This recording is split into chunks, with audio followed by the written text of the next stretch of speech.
I checked the weekly local newspaper the other day. I came across this posting in the classified section. Help wanted. Anyone applicable. Come immediately. Apart from an address, there was nothing else in the description. The newspaper was fairly recent, a day or two old, so I assumed they would still be hiring. More out of curiosity than my desire for an actual job, I drove to the address the next day. I found myself outside of an old house in the middle of the countryside. There was no evidence of anyone else being there for the job, no other parked cars or pedestrians in sight. I was about to knock when I saw a rather crude note written on a piece of paper stuck to the door. Come in.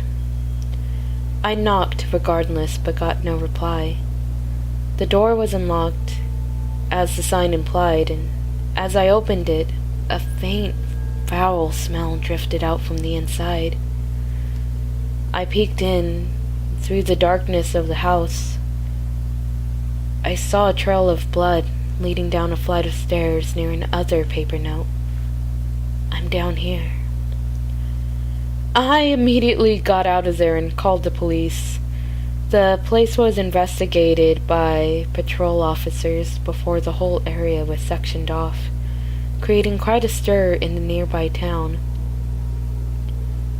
After my initial statement, I was called to the police section a few days later for further questioning.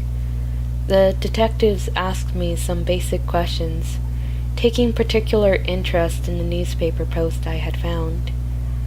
But it was clear they didn't expect me of foul play. I asked them what they found there, and after some hesitation, they told me.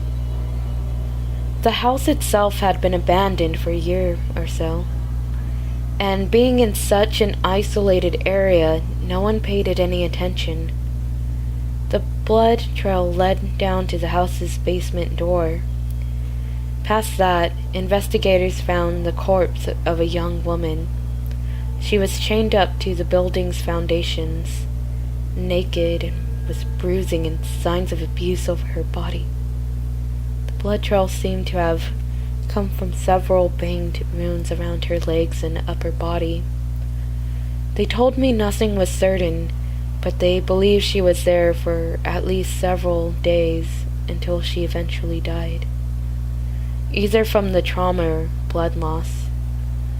As the body was still in the beginning stages of decay, the officers were able to identify her quickly.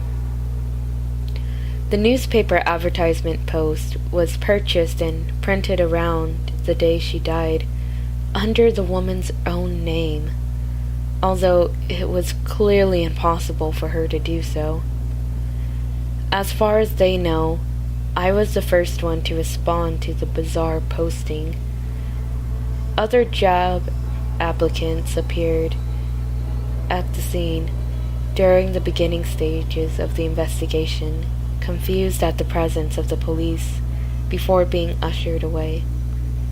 Before the detectives finished the interview, they made an offhand remark to me about how some killers have a twisted sense of humor.